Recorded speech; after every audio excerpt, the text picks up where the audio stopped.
ದೇಶ ಪ್ರೇಮದ ಬಗ್ಗೆ ಮಾತಾಡ್ತಾರೆ, ಸುಳ್ಳು ಹೇಳೋದು. ಮೊನ್ನೆ ಈಗ 3 ಜನ ಮಂಜುನಾಥ್ ರಾವ್, ಆಮೇಲೆ ಇನ್ನಿಬ್ರು ಯಾರು, ಭರತ್ ಭೂಷಣ್, ಇನ್ನೊಬ್ರು ಮಧುಸೂದನ್ ರಾವ್. ಇವರು 3 ಜನ ಕರ್ನಾಟಕದವರು. ಇವರನ್ನ ಉಗ್ರರು ಕೊಲೆ ಮಾಡಿದ್ರು. ಆ ಕೊಲೆ ಮಾಡಿದಂಥ ಸಂದರ್ಭದಲ್ಲಿ ಒಬ್ಬ ಪೊಲೀಸ್ನವನು ಇರಲಿಲ್ಲ, ಅಲ್ಲಿ ಒಬ್ಬ ಇಂಡಿಯನ್ ಆರ್ಮಿಯವರು ಇರಲಿಲ್ಲ. ಇದು ಸೆಕ್ಯೂರಿಟಿ ಫೇಲ್ಯೂರ್ ಅಲ್ವಾ? ಮೊನ್ನೆ ಈಗ ಒಂದು ಕೆಲವು ವರ್ಷಗಳ ಹಿಂದೆ ಪುಲ್ವಾಮಾ ಇನ್ಸಿಡೆಂಟ್ ನಡೆದಿತ್ತು, ಅದೇ ಜಿಲ್ಲೆನಲ್ಲಿ. ನಿಮ್ಮ ಇಂಟೆಲಿಜೆನ್ಸ್ ಏನ್ ಮಾಡ್ತಾ ಇತ್ತು? ಸೆಕ್ಯೂರಿಟಿ ಏನ್ ಮಾಡ್ತಾ ಇತ್ತು? ಒಬ್ಬ ಪೊಲೀಸ್ನವನಿರಲಿಲ್ಲ, ಒಬ್ಬ ಮಿಲಿಟರಿಯವನಿರಲಿಲ್ಲ. ಪಾಪ 26 ಜನ ಅಮಾಯಕರು ಪ್ರಾಣ ತೆತ್ತರು. ಇದಕ್ಕೆ ಯಾರು ಕಾರಣ?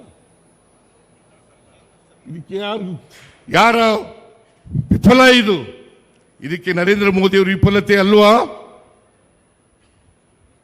ನರೇಂದ್ರ ಮೋದಿಯವರ ವಿಫಲತೆ ಅಲ್ಲ, ಅಮಿತ್ ಶಾ ಅವರ ವಿಫಲತೆ ಅಲ್ವಾ?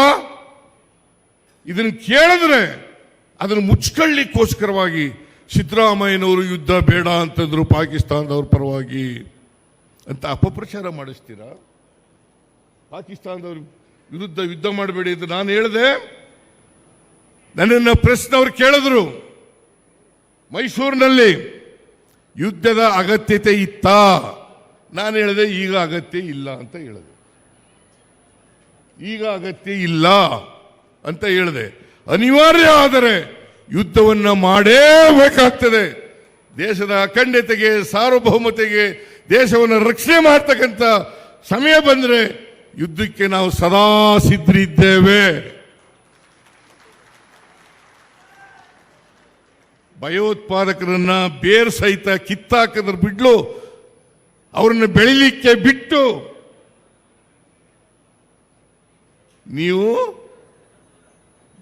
ಸೆಕ್ಯೂರಿಟಿಯನ್ನ, ಭದ್ರತೆಯನ್ನು ಎಲ್ರಿಗೂ ಕೊಡೋದು ಬಿಟ್ಟು ಇವತ್ತು ಅದನ್ನು ಮುಚ್ಕೊಳ್ಳಿಕ್ಕೋಸ್ಕರ, ನಿಮ್ಮ ವೈಫಲ್ಯವನ್ನು ಮುಚ್ಕೊಳ್ಳಿಕ್ಕೋಸ್ಕರವಾಗಿ ನನ್ನ ಮೇಲೆ ಗೂಬೆ ಕುಳಿಸ್ತಕ್ಕಂಥ ಪ್ರಯತ್ನವನ್ನ ಬಿಜೆಪಿಯವರು ಮಾಡ್ತಾ ಇದ್ದಾರೆ. ಅದಕ್ಕೆ ಕೆಲವು ಎಲೆಕ್ಟ್ರಾನಿಕ್ ಮೀಡಿಯಾಗಳು ಸಹಾಯ ಮಾಡ್ತಾ ಇದ್ದಾವೆ. ನಾನು ಹೇಳಿದ್ದೇ ಒಂದು, ತೋರಿಸಿದ್ದೇ ಒಂದು, ಜನಗಳ ಮುಂದೆ ಇಟ್ಟಿದ್ದೇ ಒಂದು. ಇದನ್ನೆಲ್ಲ ಮಾಡಬಾರದು. ನಾವು ಯಾವತ್ತೂ ಕೂಡ ದೇಶದ ರಕ್ಷಣೆ, ದೇಶದ ಅಖಂಡತೆ, ದೇಶದ ಸಾರ್ವಭೌಮತೆ ಇದಕ್ಕೆ ಧಕ್ಕೆ ಬರಲಿಕ್ಕೆ ಬಿಡಲ್ಲ. ಈ ದೇಶವನ್ನ ಸ್ವಾತಂತ್ರ್ಯಗೊಳಿಸಿದವರು ನಾವು, ಕಾಂಗ್ರೆಸ್ ಬ್ರಿಟಿಷ್ನವರನ್ನು ಹೊರಡಿಸಿ, ಇದು ಬಲವಂತದವರ ಯಾರು ಶ್ರೀಮಂತರಿದ್ದಾರೆ ಅವರು ಹೋರಾಟದ ಫಲವಾಗಿ ನಾವು ಈ ದೇಶಕ್ಕೆ ಸ್ವಾತಂತ್ರ್ಯ ಬಂದಿರತಕ್ಕಂಥದ್ದಲ್ಲ. ಈ ದೇಶದ ಬಡವರು, ದಲಿತರು, ಹಿಂದುಳಿದವರು, ಅಲ್ಪಸಂಖ್ಯಾತರು, ಎಲ್ಲ ಧರ್ಮದ ಜನ ಹೋರಾಟ ಮಾಡಿ ದೇಶಕ್ಕೆ ಸ್ವಾತಂತ್ರ್ಯವನ್ನು ತಂದಿರತಕ್ಕಂಥದ್ದು. ನಾನು ಕೇಳ್ತೀನಿ, ನಿಮಗೆ ನಾಚಿಕೆ ಆಗಲ್ಲ? ನಿಮಗೆ ಸ್ವಾತಂತ್ರ್ಯ ಬಂದ ಮೇಲೆ 52 ವರ್ಷಗಳ ಕಾಲ ಇವರು RSS ಕಚೇರಿನಲ್ಲಿ ಭಾರತದ ಧ್ವಜ ಹಾರಿಸಿರಲಿಲ್ಲ. 52 ವರ್ಷಗಳ ಕಾಲ ಭಾರತದ ಧ್ವಜ ಹಾರಿಸಿರಲಿಲ್ಲ. ನಾಚಿಕೆ ಆಗಲ್ಲ ನಿಮಗೆ ದೇಶದ ಬಗ್ಗೆ ಮಾತಾಡೋಕ್ಕೆ? ಮಾನ ಮರ್ಯಾದೆ ಏನಾದ್ರು ಇದೆಯಾ ನಿಮಗೆ? 52 ವರ್ಷಗಳ ಕಾಲ ಬಿಜೆಪಿ ಕಚೇರಿನಲ್ಲಿ ಭಾರತದ ಧ್ವಜವನ್ನು ಆರಿಸಿರಲಿಲ್ಲ. ನಿಮಗೆ ನಾಚಿಕೆ ಆಗಲ್ಲ? ನಾವು 4 ರೂಪಾಯಿ ಹಾಲಿನ ಬೆಲೆ ಏರಿಸಿದ್ರೆ ಅದನ್ನು ನೇರವಾಗಿ ನಮ್ಮ ಸರ್ಕಾರಕ್ಕೆ ಏನು ಬರಲ್ಲ. ಅದು ರೈತರಿಗೆ ಕೊಡ್ತಕ್ಕಂಥ ಬೆಲೆ, ರೈತರಿಗೆ ವರ್ಗಾವಣೆ ಮಾಡ್ತಕ್ಕಂಥ ಹಣ ಅದು. ಅಷ್ಟಾದರೂ ಕೂಡ ಬೇರೆ ರಾಜ್ಯಗಳು, ಪಕ್ಕದ ರಾಜ್ಯಗಳಿದ್ದಾವಲ್ಲ, ಆಂಧ್ರ ಪ್ರದೇಶ್, ತೆಲಂಗಾಣ, ಮಹಾರಾಷ್ಟ್ರ, ತಮಿಳುನಾಡು, ಕೇರಳ ಆ ರಾಜ್ಯಗಳಿಗಿಂತ ಕಡಿಮೆ ಇದೆ ಹಾಲಿನ ಬೆಲೆ, ಮಾರಾಟದ ಬೆಲೆ ಬೆಲೆ ಕಡಿಮೆ ಇದೆ. ಬಸ್ಸಿನ ದರ ಆ ರಾಜ್ಯಗಳಿಗಿಂತ ಕಡಿಮೆ ಇದೆ. ನಾವು ಪೆಟ್ರೋಲ್ ಡೀಸೆಲ್ ಬೆಲೆ, ಪೆಟ್ರೋಲ್ ಬೆಲೆ ಆ ರಾಜ್ಯಗಳಿಗಿಂತ ಕಡಿಮೆ ಇದೆ. ಕರ್ನಾಟಕದಲ್ಲಿ ಇರ್ತಕ್ಕಂಥದ್ದು ಡೀಸೆಲ್ ಬೆಲೆ ಇರ್ಬೋದು, ಪೆಟ್ರೋಲ್ ಬೆಲೆ ಇರ್ಬೋದು. ಇವತ್ತೆಷ್ಟಿದೆ ಪೆಟ್ರೋಲ್ ಬೆಲೆ? 91 ರೂಪಾಯಿ. ಅಲ್ಲ, ಡೀಸೆಲ್ ಬೆಲೆ 91 ರೂಪಾಯಿ 4 ಪೈಸೆ. ಸ್ವಾತಂತ್ರ್ಯ ಇವರು ನರೇಂದ್ರ ಮೋದಿ ಬಂದಾಗ ಎಷ್ಟಿತ್ತು? 49 ರೂಪಾಯಿ ಇತ್ತು.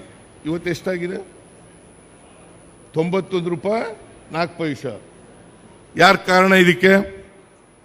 ಪೆಟ್ರೋಲ್ ಬೆಲೆ 70 ರೂಪಾಯಿ 71 ರೂಪಾಯಿ ಇತ್ತು, ಇವತ್ತು 102 ರೂಪಾಯಿ ಇದೆ. ಯಾರ ಕಾರಣ ಇದಕ್ಕೆ? ಯಾರ ಜವಾಬ್ದಾರಿ ಇದಕ್ಕೆ? ಡೀಸೆಲ್ ಬೆಲೆ 414 ರೂಪಾಯಿ ಇತ್ತು. ಒಂದು ಹಂತದಲ್ಲಿ 2016ರಲ್ಲಿ 1,000 ರೂಪಾಯಿಗಿಂತ ಜಾಸ್ತಿ ಹೋಗಿತ್ತು. ಇವತ್ತು 855 ರೂಪಾಯಿ ಇದೆ. ಯಾರ ಕಾರಣ ಇದಕ್ಕೆ? ಯಾರ ಕಾರಣ? ಅಗತ್ಯ ವಸ್ತುಗಳು ಇವತ್ತು ಎಲ್ಲ ಏರ್ಬೇಕಾದ್ರೆ ಮಿಸ್ಟರ್ ನರೇಂದ್ರ ಮೋದಿ ಕಾರಣ, ಅವರ ಸರ್ಕಾರ ಕಾರಣ. 11 ವರ್ಷಗಳಲ್ಲಿ ಈ ಬೆಲೆ ಎಲ್ಲ ಏರಿಕೆಯಾಗಿದೆಯಲ್ಲ, ಜನರ ಮೇಲೆ ಬರೆ ಹಾಕಿದಿರಲ್ಲ. ಮನಮೋಹನ್ ಸಿಂಗ್ನವ್ರ ಕಾಲದಲ್ಲಿ ಕಾರ್ಪೊರೇಟ್ ಟ್ಯಾಕ್ಸ್ 30% ಇತ್ತು, ಇವತ್ತು 22% ಇದೆ. 8% ಕಡಿಮೆ ಆಯಿತು. ಯಾಕೆ ಕಡಿಮೆ ಆಯಿತು? ಕಾರ್ಪೊರೇಟ್ ಬಾಡಿಗಳಿದವಲ್ಲ, ಕಾರ್ಪೊರೇಟ್ ಸಂಸ್ಥೆಗಳು, ಅವುಗಳ ಮೇಲಿನ ತೆರಿಗೆ ಮನಮೋಹನ್ ಸಿಂಗ್ನಿದ್ದಾಗ 30% ಇತ್ತು, ಈಗ 22%, 8% ಕಡಿಮೆ ಆಯಿತು. ಅವ್ರ ಬೆಲೆ ಕಡಿಮೆ ಮಾಡ್ತೀರಿ, ಅವ್ರ ಮೇಲೆ ತೆರಿಗೆಯನ್ನು ಕಡಿಮೆ ಮಾಡ್ತೀರಿ. ಕಾರ್ಪೊರೇಟ್ ಬಾಡಿಗಳ ಮೇಲೆ, ಬಡವರ ಮೇಲೆ ತೆರಿಗೆಯನ್ನು ಹೆಚ್ಚು ಮಾಡ್ತೀರಿ. ಪೆಟ್ರೋಲ್ ಡೀಸೆಲ್ ಮೇಲೆ ಜಾಸ್ತಿ ಮಾಡ್ತೀರಿ, ಗ್ಯಾಸ್ ಬೆಲೆ ಜಾಸ್ತಿ ಮಾಡ್ತೀರಿ. ನಾಚಿಕೆ ಆಗಲ್ಲ ನಿಮಗೆ? ನಾವು ಸುಮ್ಮನೆ ಕೂರಲ್ಲ, ಹೋರಾಟ ಪ್ರತಿಭಟನೆ ಮಾಡೋದು ಹೊಸದಲ್ಲ. ಕಾಂಗ್ರೆಸ್ಗೆ ನೀವು ಅರ್ಥ ಮಾಡ್ಕೋಬೇಕಾಗ್ತದೆ. ನೀವು ಶ್ರೀಮಂತರ ಪರವಾಗಿರ್ತಕ್ಕಂಥವ್ರು, ಕಾರ್ಪೊರೇಟ್ ಬಾಡಿಗಳ ಪರವಾಗಿರ್ತಕ್ಕಂಥವ್ರು, ಇಂಡಸ್ಟ್ರಿಯಲಿಸ್ಟ್ಗಳ ಪರವಾಗಿರ್ತಕ್ಕಂಥವ್ರು, ಇವರು ನಮಗೆ ಪಾಠಗಳು ಕೊಡಬೇಕಾಗಿಲ್ಲ. ನಾವು 2003ರಿಂದ 2018ರವರೆಗಿರುವಾಗ ಅನೇಕ ಕಾರ್ಯಕ್ರಮಗಳನ್ನು ಬಡವರ ಪರವಾಗಿ ಮಾಡೋದು. ಇಂದಿರಾ ಕ್ಯಾಂಟೀನ್ ಏನಾಗಿತ್ತು? ಕೃಷಿ ಭಾಗ್ಯ ಕಾರ್ಯಕ್ರಮ ಏನಾಗಿತ್ತು ನಿಮ್ಮ ಕಾಲದಲ್ಲಿ? ಏನಾಗಿತ್ತು ನಿಮ್ಮ ಕಾಲದಲ್ಲಿ? ಇಂದಿರಾ ಕ್ಯಾಂಟೀನ್ ಏನಾಗಿತ್ತು? ಇವತ್ತು 5 ಗ್ಯಾರಂಟಿ ಯೋಜನೆಗಳನ್ನ ನಾವು ಚುನಾವಣಾ ಸಂದರ್ಭದಲ್ಲಿ ಮಾತು ಕೊಟ್ಟಿದ್ದು. 5 ಗ್ಯಾರಂಟಿ ಯೋಜನೆಗಳನ್ನು ಸರ್ಕಾರಕ್ಕೆ ಬಂದ ತಕ್ಷಣ ಜಾರಿ ಮಾಡ್ತೀವಿ ಅಂತೇಳಿ ಮೇನಲ್ಲಿ ನಾವು ಅಧಿಕಾರಕ್ಕೆ ಬಂದು, ಜೂನ್ನಲ್ಲಿ ಶಕ್ತಿ ಯೋಜನೆ ಜಾರಿಯಾಯಿತು, ಜುಲೈನಲ್ಲಿ ಅನ್ನಭಾಗ್ಯ ಗೃಹ ಜ್ಯೋತಿ ಕಾರ್ಯಕ್ರಮ ಜಾರಿಯಾಯಿತು, ಆಗಸ್ಟ್ನಲ್ಲಿ ಗೃಹಲಕ್ಷ್ಮಿ ಕಾರ್ಯಕ್ರಮ ಜಾರಿಯಾಯಿತು, ಜನವರಿನಲ್ಲಿ ಯುವ ನಿಧಿ ಕಾರ್ಯಕ್ರಮ ಜಾರಿಯಾಯಿತು. ಒಂದೇ ವರ್ಷದೊಳಗಡೆ ಎಲ್ಲ ಗ್ಯಾರಂಟಿ ಯೋಜನೆಗಳನ್ನು ಕೂಡ ಜಾರಿ ಮಾಡಿದ್ದೀವಿ. ಇವತ್ತೇನಾದರೂ ನುಡಿದಂತೆ ನಡೆದಿರ್ತಕ್ಕಂಥ ಸರ್ಕಾರ ಕರ್ನಾಟಕದಲ್ಲಿ ಇದ್ರೆ ಅದು ಕಾಂಗ್ರೆಸ್ ಪಕ್ಷ ಮಾತ್ರ. ನುಡಿದಂತೆ ನಡೆದಿರ್ತಕ್ಕಂಥ ಪಕ್ಷ ಕಾಂಗ್ರೆಸ್ ಪಕ್ಷ. ಇವತ್ತು ನಾವೇನು ಹೇಳ್ತೀವಿ, ಭಾರತೀಯ ಜನತಾ ಪಕ್ಷದವರು ಸುಳ್ಳು ಹೇಳ್ಕೊಂಡು ತಿರುಗಾಡ್ತಾರೆ. ನಮ್ಮ ಮೇಲೆ ಇಲ್ಲದ ಆಪಾದನೆಗಳನ್ನು ಮಾಡೋದು, ಅಪಪ್ರಚಾರ ಮಾಡ್ತಕ್ಕಂಥದ್ದು. ದುಡ್ಡಿಲ್ಲ, ಗ್ಯಾರಂಟಿ ಯೋಜನೆಗಳಿಗೆ ದುಡ್ಡು ಖರ್ಚು ಮಾಡಿಬಿಟ್ಟು ಅಭಿವೃದ್ಧಿ ಕೆಲಸ ಕುಂಠಿತ ಆಗ್ಬಿಟ್ಟದೆ. ನಾನು ಹೇಳ್ತೀನಿ, ನಾವು ಅಧಿಕಾರಕ್ಕೆ ಬಂದ ಮೊದಲನೇ ವರ್ಷ 43,000 ಕೋಟಿ ರೂಪಾಯಿಗಳನ್ನು ಕ್ಯಾಪಿಟಲ್ ಎಕ್ಸ್ಪೆಂಡಿಚರ್ ಮಾಡಿದ್ದು, 43,000 ಕೋಟಿ. ಆಮೇಲೆ 24-25ರಲ್ಲಿ 52,000 ಕೋಟಿ ರೂಪಾಯಿಗಳನ್ನು ಮಾಡಿದ್ದು. ಮೊನ್ನೆ ಈ ವರ್ಷ ಆರ್ಥಿಕ ವರ್ಷದಲ್ಲಿ 83,000 ಕೋಟಿ ರೂಪಾಯಿಗಳನ್ನು ಮಾಡ್ತಾ ಇದ್ದೀವಿ. ದಿವಾಳಿಯಾಗಿರ್ತಕ್ಕಂಥ ಪಕ್ಷ ಮಾಡಕ್ಕೆ ಸಾಧ್ಯನಾ? ಪಾಪರಾಗಿರ್ತಕ್ಕಂಥ ಸರ್ಕಾರ ಮಾಡಲಿಕ್ಕೆ ಸಾಧ್ಯನಾ? ಇವತ್ತು 2 ವರ್ಷದಲ್ಲಿ ಗ್ಯಾರಂಟಿ ಯೋಜನೆಗಳಿಗೆ 23, 24, 25ರಲ್ಲಿ 2 ವರ್ಷದಲ್ಲಿ 80,000 ಕೋಟಿ ರೂಪಾಯಿಗಳನ್ನು ಯೋಜನೆಗಳಿಗೆ ಖರ್ಚು ಮಾಡಿದ್ದೀವಿ. ಗ್ಯಾರಂಟಿ ಯೋಜನೆಗಳಿಗೆ 80,000 ಕೋಟಿ ರೂಪಾಯಿಗಳನ್ನು. ಇದ್ರ ಜೊತೆಗೆ ಈ ವರ್ಷ 83,000 ಕೋಟಿ ಕ್ಯಾಪಿಟಲ್ ಎಕ್ಸ್ಪೆಂಡಿಚರ್ನ ಖರ್ಚು ಮಾಡ್ತಾ ಇದ್ದೀವಿ. ಮತ್ತೆ 50,000 ಕೋಟಿಗೂ ಹೆಚ್ಚು ಯೋಜನೆಗಳಿಗೆ ಖರ್ಚು ಮಾಡ್ತಾ ಇದ್ದೀವಿ. ಸುಮಾರು 130 ಕೋಟಿಗೂ ಹೆಚ್ಚು ಹಣವನ್ನ ಅಭಿವೃದ್ಧಿ ಕೆಲಸಗಳಿಗೆ ಖರ್ಚು ಮಾಡ್ತಾ ಇದ್ದೀವಿ. ನೀರಾವರಿಗೆ ಎಷ್ಟು ಖರ್ಚು ಮಾಡ್ತೀವಿ ಗೊತ್ತಾ ನಿಮಗೆ? ಮೇಜರ್ ಅಂಡ್ ಮೀಡಿಯಂ ಇರಿಗೇಷನ್ಗೆ 22,000 ಕೋಟಿ, ಸಣ್ಣ ನೀರಾವರಿಗೆ 3,000 ಕೋಟಿ, ಒಟ್ಟು 25,000 ಕೋಟಿ ರೂಪಾಯಿಯನ್ನ 1 ವರ್ಷದಲ್ಲಿ ನೀರಾವರಿಗೆ ಖರ್ಚು ಮಾಡ್ತಾ ಇದ್ದೀವಿ. ಇದು ಗೊತ್ತಾಗಲ್ಲ ನಿಮಗೆ? ಗೊತ್ತಾಗಲ್ಲ ನಿಮಗೆ? ದಿವಾಳಿ ಆಗಿರ್ತಕ್ಕಂಥ ಸರ್ಕಾರ ಮಾಡಲಿಕ್ಕೆ ಸಾಧ್ಯನಾ?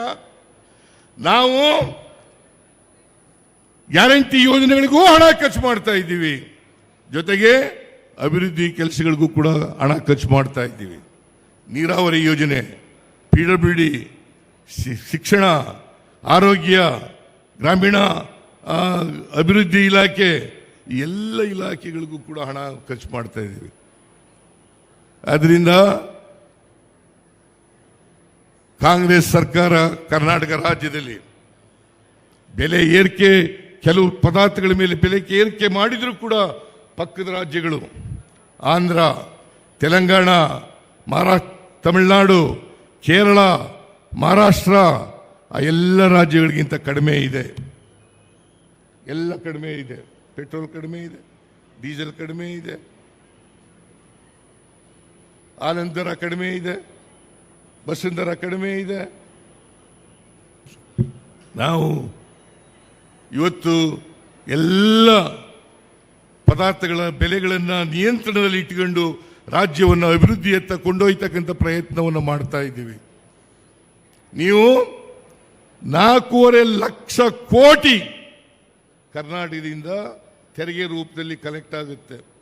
4.5 ಲಕ್ಷ ಕೋಟಿ ನಮಗೆ ವಾಪಸ್ ಬರೋದು ಎಷ್ಟಪ್ಪ ಅಂತಂದ್ರೆ, ಕೇಂದ್ರದಿಂದ ಬರೀ 60,000 ಕೋಟಿ ರೂಪಾಯಿ. 4.5 ಲಕ್ಷ ರೂಪಾಯಿ ನಾವು ಕೊಡ್ತೀವಿ, ಬರೀ 60,000 ಕೋಟಿ ರೂಪಾಯಿ ಮಾತ್ರ ವಾಪಸ್ ಬರ್ತದೆ. ಇದು ನ್ಯಾಯನಾ? ಇದನ್ನು ಕೇಳಿದ್ರೆ ಸಿದ್ದರಾಮಯ್ಯ ಮೇಲೆ ಪ್ರತಿಭಟನೆ ಮಾಡ್ತೀರಾ? ನಿಮ್ಮ ಪ್ರತಿಭಟನೆಗೆಲ್ಲ, ನಿಮ್ಮ ಗೊಡ್ಡು ಬೆದರಿಕೆಗಳಿಗೆಲ್ಲ, ನಿಮ್ಮ ಅಪಪ್ರಚಾರಕ್ಕೆಲ್ಲ, ನಿಮ್ಮ ತಪ್ಪು ಆಪಾದನೆಗಳಿಗೆಲ್ಲ ಎದುರವನಲ್ಲ ಈ ಸಿದ್ದರಾಮಯ್ಯ.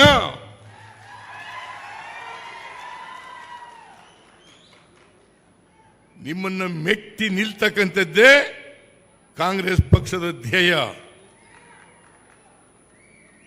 ನೀವು ಸಂವಿಧಾನವನ್ನು ಹಾಳು ಮಾಡಕ್ಕೆ ಹೊರಟಿದ್ದೀರಿ. ಸಂವಿಧಾನವನ್ನು ರಕ್ಷಣೆ ಮಾಡತಕ್ಕಂಥದ್ದು ನಮ್ಮ ಕರ್ತವ್ಯ, ನಮ್ಮ ಜವಾಬ್ದಾರಿ. ಸಂವಿಧಾನವನ್ನು ರಕ್ಷಣೆ ಮಾಡಿದ್ರೆ ಸಂವಿಧಾನ ನಮ್ಮನ್ನು ರಕ್ಷಣೆ ಮಾಡ್ತದೆ. ಇವತ್ತು ನರೇಂದ್ರ ಮೋದಿ ಅವರು ಪ್ರಧಾನಮಂತ್ರಿ ಆಗಿರೋದು ಯಾವ ಸಂವಿಧಾನದಿಂದ? ಇದೇ ಸಂವಿಧಾನದಿಂದ ಅಲ್ಲ. ನಾನು ಮುಖ್ಯಮಂತ್ರಿ ಆಗಿರ್ತಕ್ಕಂಥದ್ದು ಯಾವ ಸಂವಿಧಾನದಿಂದ? ಬಾಬಾ ಸಾಹೇಬ್ ಅಂಬೇಡ್ಕರ್ ಅವರು ಕೊಟ್ಟಿರ್ತಕ್ಕಂಥ ಸಂವಿಧಾನದಲ್ಲ.